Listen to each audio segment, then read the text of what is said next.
welcome back to the Disney Plus Everyday Challenge, and today we have The Incredible Hulk. This is the last of our MCU proper films, and I say that just because technically it is, but it isn't.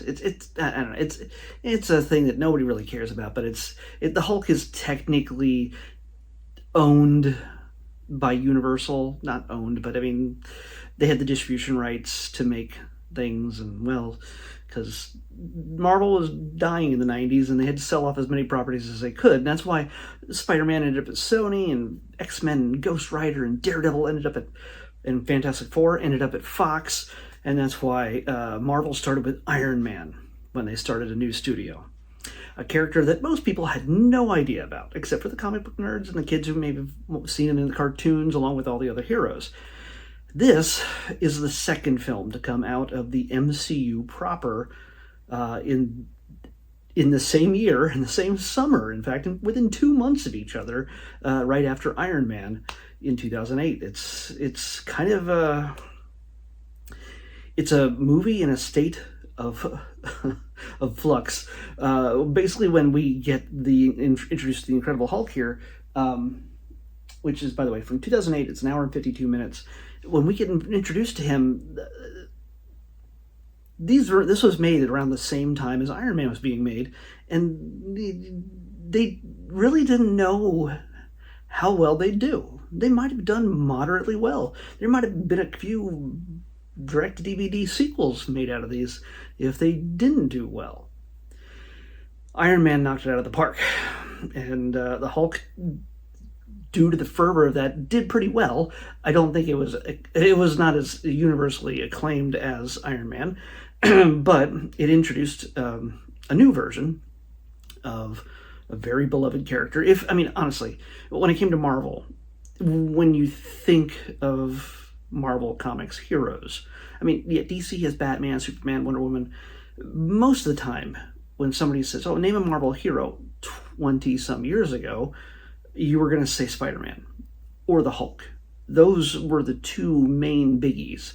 And since Sony was off doing Spider-Man on their own and doing pretty well, the Hulk made a deal. They made a deal with Universal to say, "Hey, let's make this movie," and they did. And we can maybe roll it into a bigger plan, and they did. Except that by the time this movie was finished, Edward Norton was no longer with the MCU idea. He's a bit of an auteur. Let's say it's been said many times that he was a little bit difficult because he was constantly rewriting the script as they were filming. Just go back to his trailer, start rewriting scenes, working with Liv Tyler, who plays Betty Ross, to improve their interaction. He was invested, and that's great. But sometimes to the detriment of others. I don't know. It just didn't work out. Directed by Louis Leterrier. Louis Leterrier. It's very French.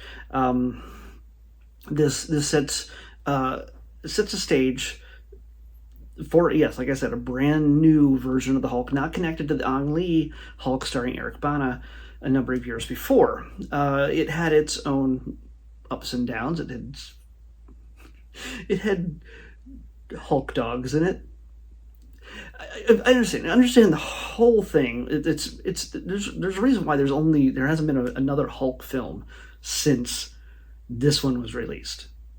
It's because they've realized that the Hulk is a very difficult character to be the focus of a film and satisfy anybody for a 2-hour period. This is nearly 2 hours, and a majority of it is not the Hulk is not in it. There are moments where we first see him in the dark. There are moments where we see him in full daylight. That's the next, the big battle against the army. And then, of course, in the dark again, I think there's a few other appearances here and there, but in the dark again, in the big finale fight against the Abomination. I know that's a spoiler, but come on. It's been, I don't know how many years now. So The Abomination was a necessary villain. There's, like I said, there's so many different reasons why it's difficult to do a Hulk movie, because one, he's a special effect. He's a big special effect, the way they do it. They just can't paint Lou Ferrigno green. Yes, he appears in the film. Yes, he is the voice of the Hulk in this film.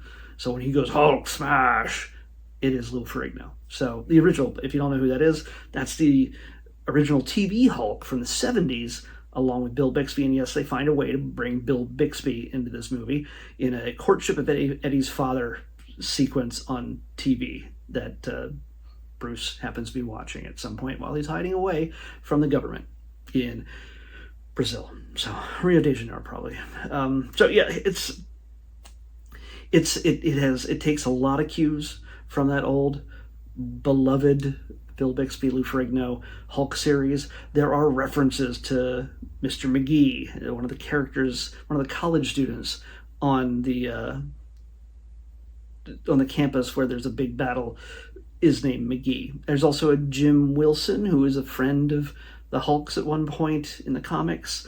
There are so many little Easter egg references. Of course, Stan Lee shows up.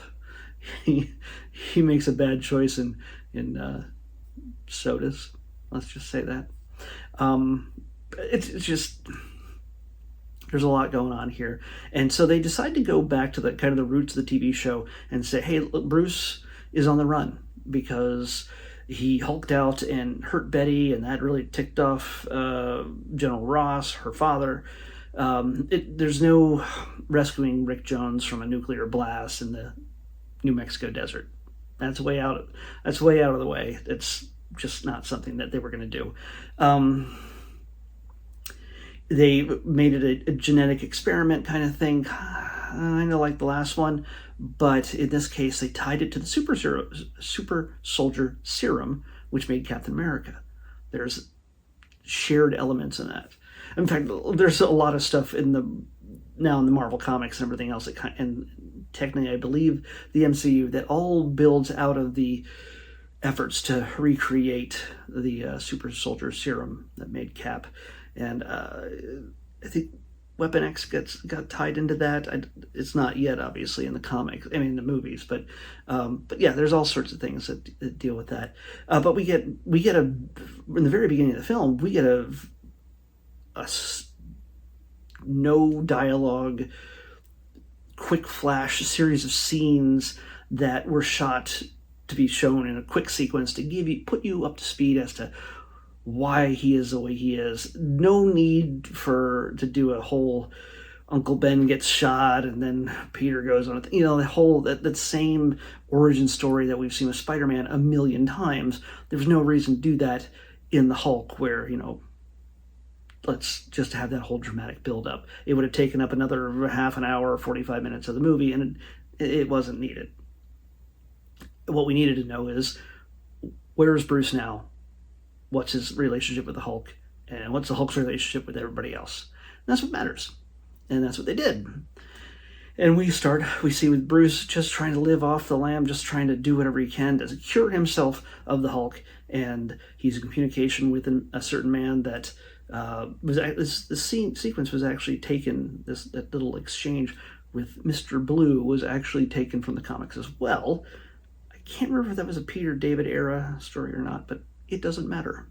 So, yeah, there's people trying to help him. They don't know they're actually helping him, but he's trying to do everything he can on what meager means he has to cure himself of this Hulk, so he no longer could even have a chance at hurting someone, especially Betty, if he wants to get back into her life eventually.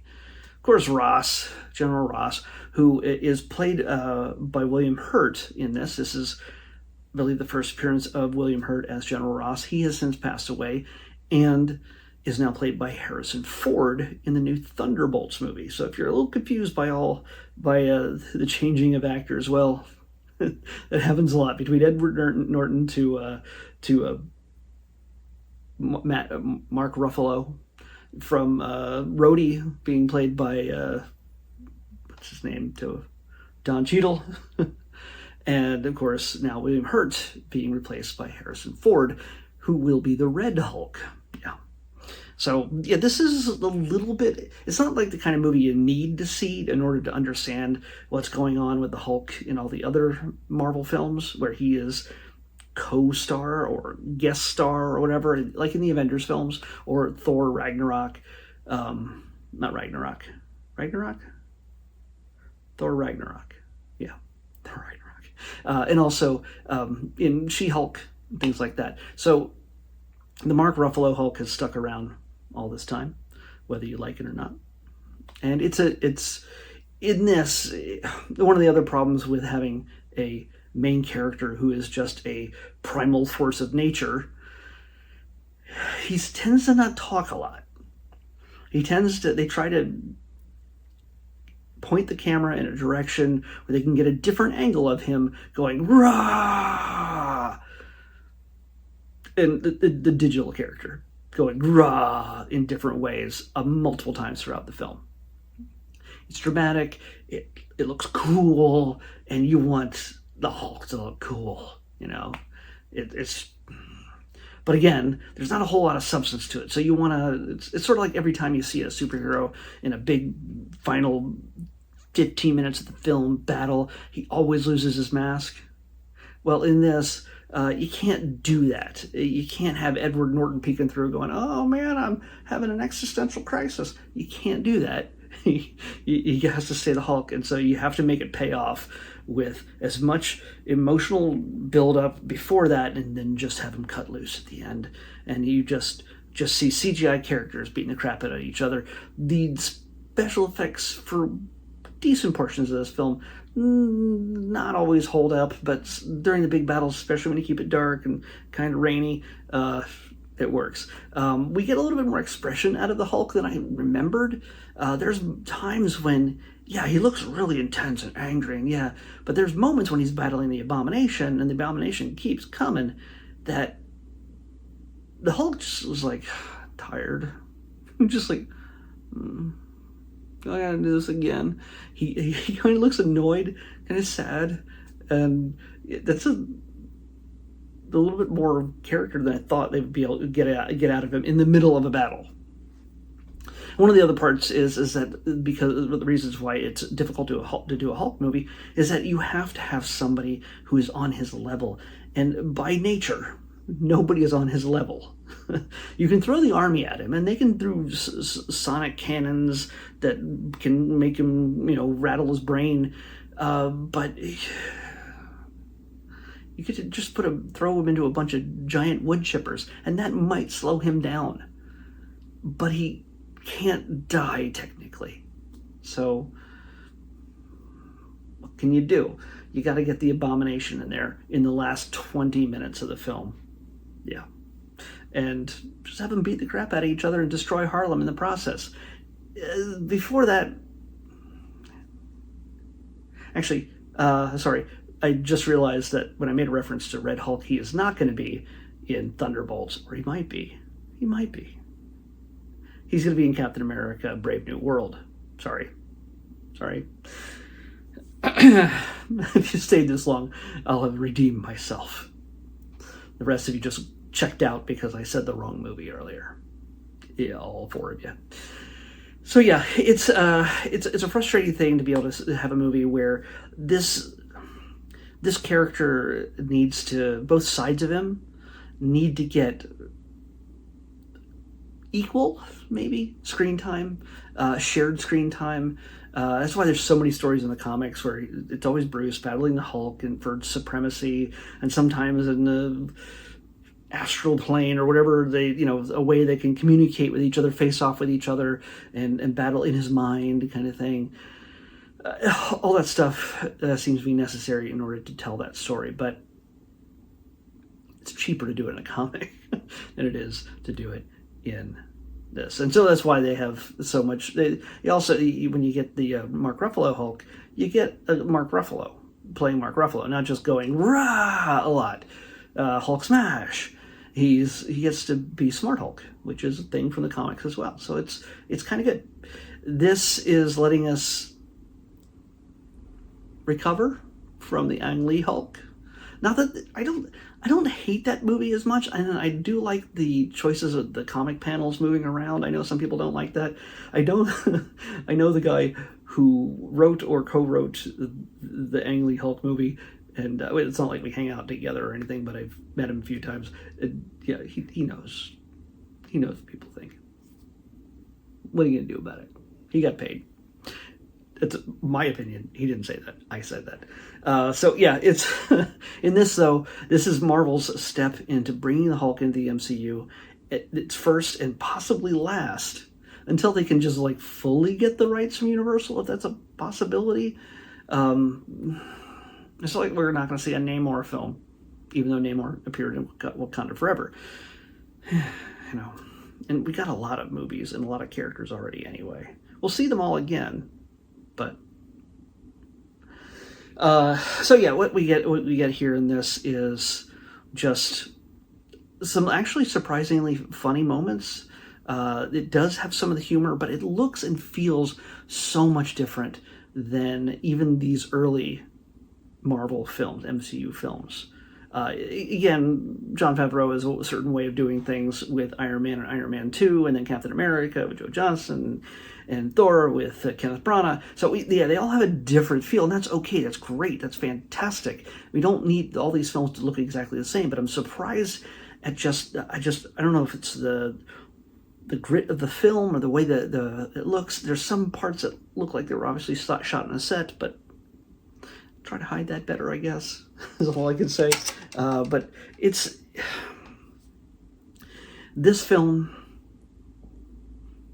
is good if you want just a good, intense, just underpinning of the character, but don't get used to Edward Norton. He's not sticking around. This has some things you may want to know in time for Captain America Brave New World. Certain characters are introduced in here. Samuel Stearns is important. And those who know who Samuel Stearns is, well, I don't need to say anything more. Those of you who don't, well, again, you're going to want to watch this before you see the Captain America 4 film. Speaking of which, Tim Blake Nelson plays him. We also have Tim Roth. Tim Roth plays the Abomination. He makes an appearance later in She-Hulk. And will he appear in other things? Yeah, I think we're going to see Tim Roth again. Ty Burrell is in this. You know him from Modern Family as Phil Dunphy. And he is absolutely not funny in this. His name is only Leonard, but fans know that Leonard's last name is Samson in the comics, and he has long flowing green hair. Ty does not have long flowing green hair in this at all, but he is a psychologist, just like Leonard Samson. So that's a nice little nod. There's a bunch, like I said, there's a bunch of little Easter eggs and nods throughout this that make it worth checking out, at least as an Easter egg hunt for those fans out there who haven't seen it in a while. I don't think I've watched this in at least 10 years. As my friends and I were building up to Infinity War, we watched all the films. Yeah, it was a lot. But the great thing is that even though this movie didn't do as well as everybody hoped, the Hulk has moved on into the MCU. It has become a more important part, even though he doesn't get his own film. And that's great. That's okay. I think I would enjoy seeing a Hulk film, but it's got to be done right. It can't be just done to be a punch fest. It just can't be. It's smart or dumb Hulk. It doesn't matter. It just cannot be a non-stop visual effects fest. The people who do the visual effects are being worked hard enough without good pay. So yeah, let's not break these people. All right.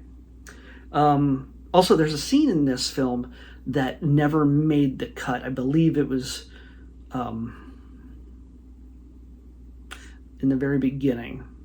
I think Bruce was on the verge of ending himself, let's just say, and finding out that it's not that easy. And I think it was just too dark of a thing to bother with.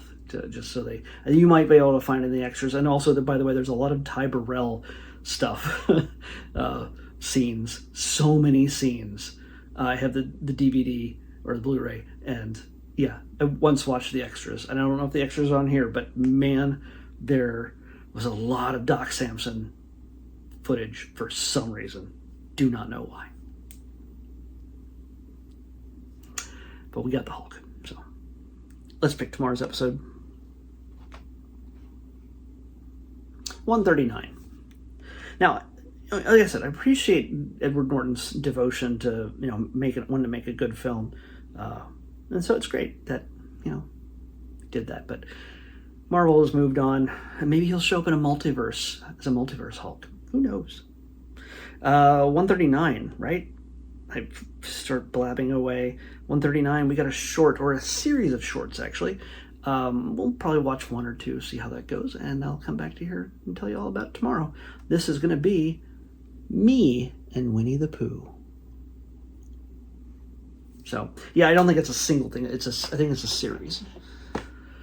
So, yeah, I spent 20 minutes talking about the Hulk movie that it seems like a lot of people skip over. Don't skip over next time. Take a shot.